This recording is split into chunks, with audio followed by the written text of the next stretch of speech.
This is Hidden Killers Week in Review. A look back at the most prolific stories of the week. Welcome to the podcast. If you'd like to listen to an ad-free version of this episode and all of our episodes, then search True Crime Today Premium Plus on Apple Podcasts and press subscribe. That's our premium channel where all of our ad-free and advanced episodes live, all in one place. True Crime Today Premium Plus. Search it on Apple Podcasts and press subscribe. Even try it for 3 days free. Innocence died with the first shovel of dirt. Welcome to Hidden Killers with Tony Brueski, featuring retired FBI Special Agent Jennifer Coffindaffer.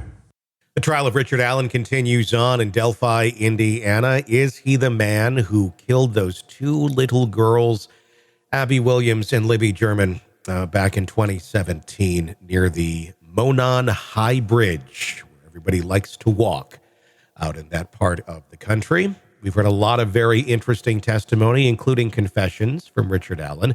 Joining me to discuss, Jennifer Coffindaffer, retired FBI Special Agent. We don't have the option of listening to the confessions, but people in the courtroom just the other day did. They heard the phone call to his mother and to his wife in a very weird way, I guess I would say, confessed to the murders. Not at all what he said initially when questioned by investigators.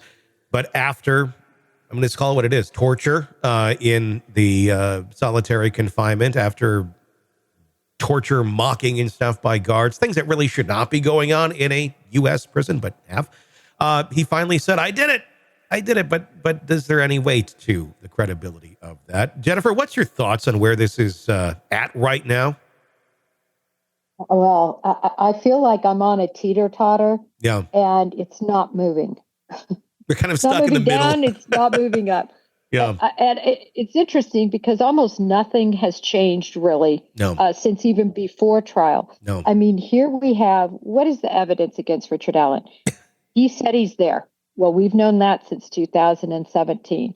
He said he's there again in other, interviews.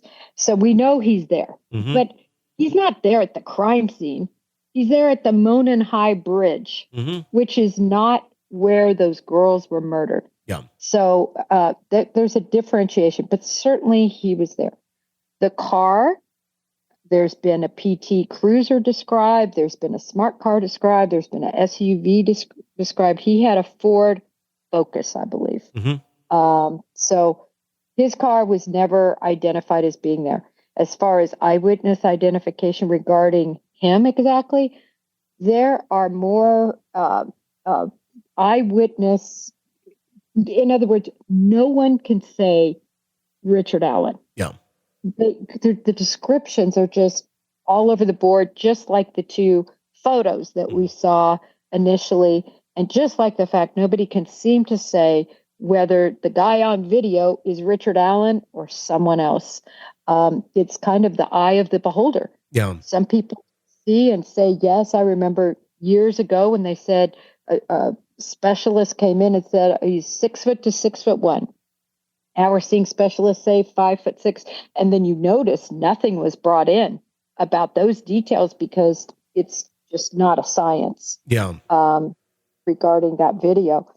So here we are, we have these confessions, but in my opinion, they're tainted. They're tainted because of the zealousness of the of the prosecutor's office and of law enforcement to put him in a maximum security confinement instead of just saying, put him in the Carroll County Jail. The jail is open. It's got the bars. He can see people. He can have a pad. He can communicate.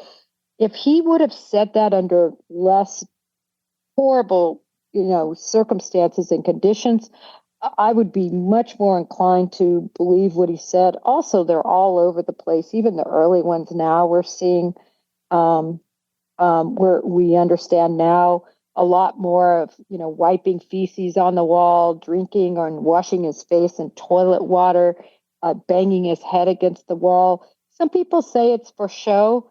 I don't know. That's a lot of show, and it's gone on for a long period of time.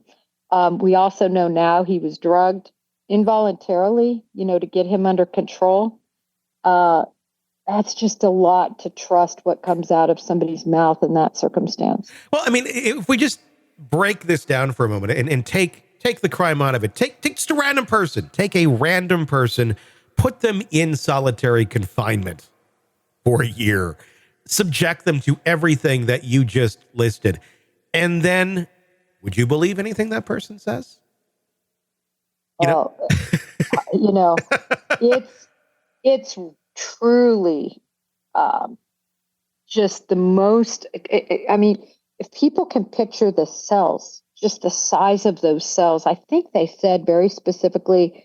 Correct me if I'm wrong, but I believe they were 6 by 12. Yeah, it was like a closet, basically. It's like going into a closet and spending a year there. You have one mat, right, to lay on that would be so uncomfortable. You have 3 sides that are solid and one side that's almost solid with a sliver of light. Yeah. And you're there. They decide when the lights are on, when the lights are off, and you have nothing. Yeah. But you.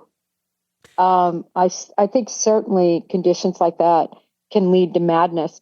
I thought what was really interesting were a couple of things. One was the first interviews when he was talked to out of confinement and how adamant he was. And he acted, in my opinion, as an investigator, how I expect somebody who is innocent to act. Mm-hmm.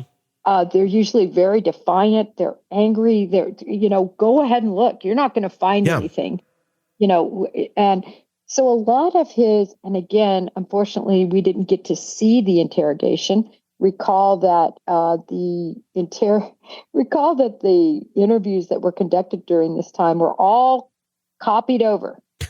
Yeah, we don't have just happened to be just accidentally. We have this major case in our very small town, and we're accidentally losing all the evidence we have. It's all gone, copied over. The Miranda, that's not even recorded. It's very, as a law enforcement officer, it's just hard to. You don't want a Monday morning quarterback, but this one's a jaw dropper. People think Karen Reed is a jaw dropper. No. This is a jaw dropper. Having said that, do they have the right guy? I don't know. They mention a van, right? He mentions a van in one of the confessions, and the law enforcement is able to corroborate a van. But then, was that van mentioned before? Yes. Was the van known to Dr. Walla? Dr. Walla is a big piece in this, and Dr. Walla has put herself out there as a total embarrassment by being involved in communities on social media and finding out all sorts of clues and interacting with social media sleuths. And then yet she is supposed to be an impartial interviewer and psychologist for Richard Allen. Jennifer Coffindaffer, retired FBI special agent, thank you for your insight on all of that. The trial of Richard Allen, it continues in Delphi, Indiana, and we are left with more questions than answers. What weight should we really give to the evidence against him? Allen's confessions have been a focal point, but considering the conditions that he's endured, solitary confinement, forced medication, relentless psychological strain, he's eating a Bible, he's eating his poop, he's running into a wall head first. How credible are these admissions? That's the question. Anyone's grip on reality could slip under those circumstances. Think about the testimony that we've heard. Master Trooper Harshman stands firm, asserting that the voice in the bridge guy video belongs to Allen. According to his recognition of it, hearing it going, that's him, that's the guy. Not necessarily scientific voice recognition. But voice recognition isn't infallible, even when it is done scientifically, especially when influenced by stress and medication. Should we put full trust in something so subjective or one man's opinion? And then there's the matter of the white van. Allen mentioned seeing it, and the prosecution claims it corroborates the timeline. But here's the catch. Was this detail already floating around before his confession? The answer is yes. And if so, it raises serious concerns about whether it's truly incriminating or just a recycled piece of information. Dr. Walla's involvement adds yet another layer of doubt. Her impartiality has come under fire, with reports suggesting she's not been, so much on the up and up. She's interacted with social media sleuths about the case. If the psychologist evaluating Allen isn't entirely natural or neutral, can we trust the documented confessions that she's presented? Did we have the right man? With evidence here that feels more like a tangle of loose threads than a coherent story. It's a fair question to ask. The destroyed interrogation tapes? Because we know that just happens naturally. The lack of clear witness identification and Allen's mental instability all cast shadows on this case. As we track these developments, one thing remains clear. Abby and Libby deserve better. They deserve the truth. And justice demands that we get it right. Is this a genuine pursuit of justice or a desperate attempt to find closure and cover up a lot of bad police work? Until those questions are answered, doubts linger like a heavy fog. Thanks for joining us. I'm Tony Brueski. We'll keep investigating and bringing you every detail as this case unfolds. Make sure to subscribe so you don't miss our next update. And stay tuned as we continue our search for the truth. Welcome to the podcast. If you'd like to listen to an ad-free version of this episode and all of our episodes, then search True Crime Today Premium Plus on Apple Podcasts and press subscribe. That's our premium channel where all of our ad-free and advanced episodes live, all in one place. True Crime Today Premium Plus. Search it on Apple Podcasts and press subscribe. Even try it for 3 days free. You're in the thick of a true crime saga, every detail sinking in, and then, wham, a commercial about something you couldn't care less about. It's like being served a microwaved dinner at a 5-star restaurant. But it doesn't have to be this way. Go for True Crime Today Premium Plus on Apple Podcasts. With True Crime Today Premium Plus, you get uninterrupted, ad-free episodes, extended interviews that dig even deeper into the muck, and early access so you can brag to your friends. It's like ordering the secret menu at a crime buffet. So, search for True Crime Today Premium Plus on Apple Podcasts, subscribe, and savor every twisted detail without interruption.